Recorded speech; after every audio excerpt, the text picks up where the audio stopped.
Problème à Congo, ezali occupation. Le Congo est sous tutelle des Nations Unies. Le 14 juin, les Allemands entrent dans Paris.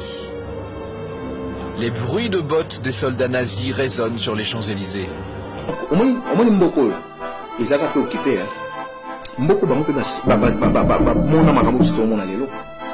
Contraste saisissant, une foule de Parisiens hébétés par l'arrivée des troupes du Troisième Reich.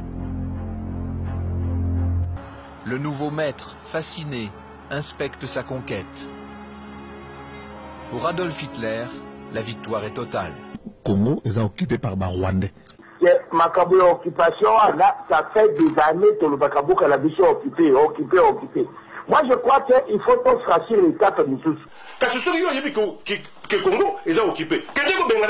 Aujourd'hui, je vous propose de revivre les années de l'occupation à travers les itinéraires personnels de toutes sortes de célébrités. Entre 1940 et 1944, sous l'occupation à Paris, les chanteurs chantaient, les acteurs jouaient. Quelle a été l'attitude de tous ces artistes face à l'occupant? Et comment l'occupant s'est-il comporté avec le milieu artistique? Jouissance, futilité, ambition, lâcheté.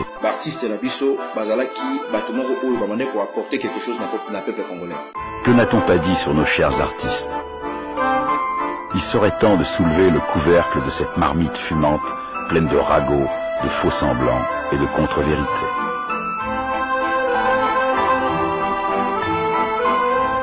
Comment à présent vont-ils vivre l'occupation? Jusqu'où peuvent-ils aller dans leur lien avec l'occupant? Le principal argument pour la majorité, c'est il faut bien vivre. En juin 1940, après la débâcle, Paris est devenu allemand. Pour les nazis, la ville lumière doit plus que jamais tenir son rôle de capitale du plaisir et de la fête.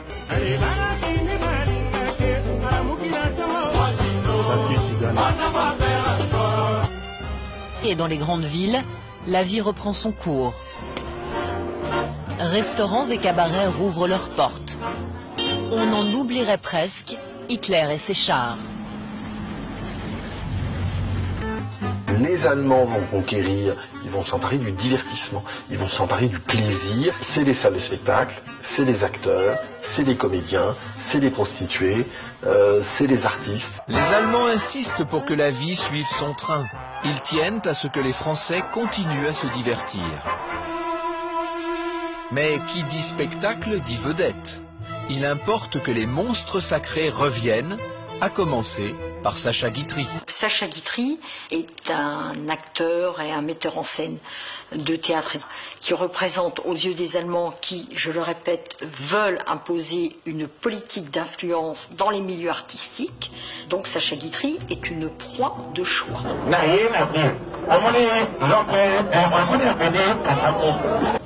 Tous les soirs, le public lui fait un triomphe.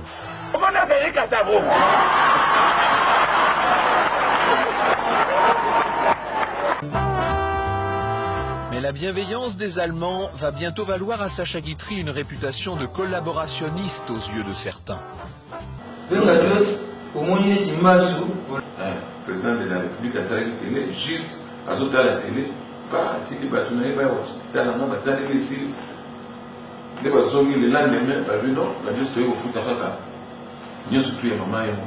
car il n'est pas très discret sur les relations qu'il entretient avec l'occupant. Les artistes et comédiens sont sollicités pour battre campagne en faveur du candidat Joseph Kabila Kabange.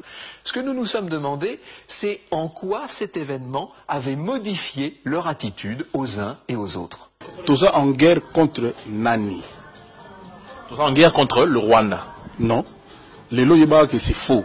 Les Allemands, les occupants, vont utiliser cette interview pour faire croire que Maurice Chevalier est passé dans le camp allemand, dans le camp de l'occupant.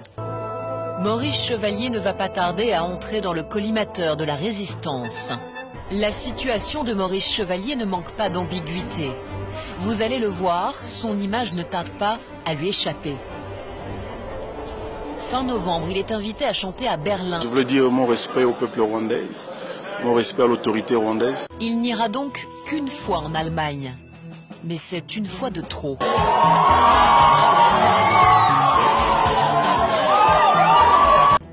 Dites-vous que pour un chanteur, arrêter de monter sur scène, c'est un changement de vie complet. C'est très difficile de prendre une telle décision.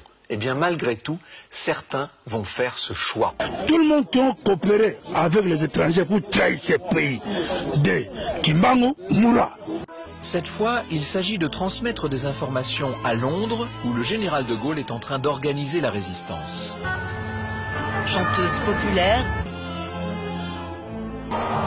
la notoriété de Joséphine Baker est sa meilleure couverture. Elle va mettre son métier de chanteuse au service de sa mission, et ce jusqu'au moindre détail.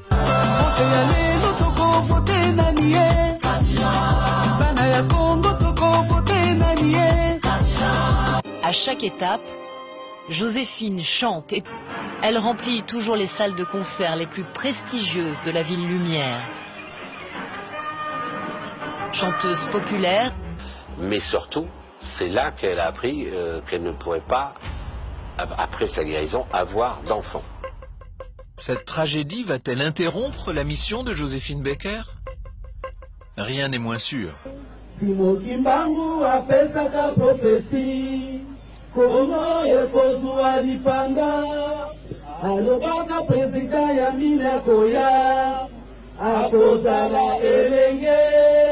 La chanteuse se lance alors dans une histoire rocambolesque. Elle est inconsciente, elle ne se rend pas compte du tout, elle ne s'intéresse pas à l'histoire. Elle est dorénavant rédactrice première classe et officier de propagande.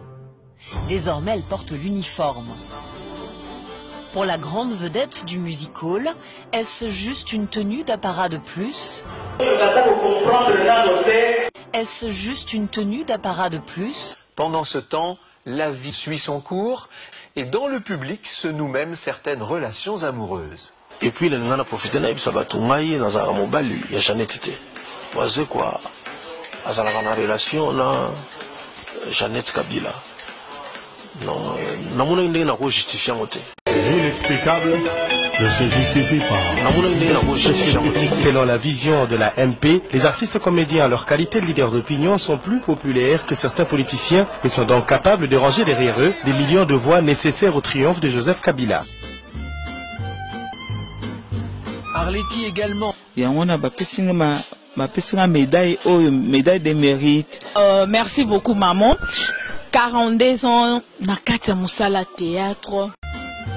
La comédienne a 42 ans à ce moment-là. Elle est au sommet de sa popularité. Pardon. Les camions relais là. Le Belanga. Tala.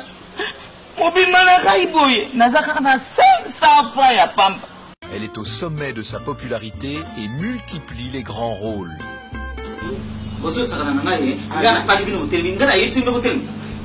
Nazali artiste reconnu officiellement na gouvernement Nabiso na l'état Nabiso Amboka. Ignore-t-elle vraiment l'ambiguïté de la situation? Ou a-t-elle décidé sciemment de ne pas se poser de questions? Une question plus générale se pose alors. Les artistes sont-ils conscients des difficultés alors que l'occupation se durcit? En réalité, ils vivent dans une sorte de bulle.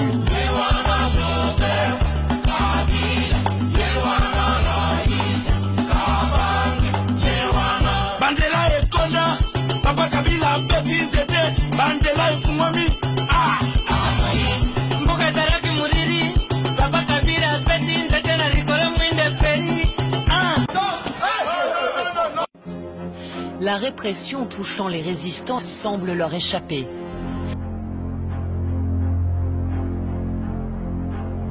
C'est seulement quand l'un de leurs proches est arrêté qu'ils se sentent concernés.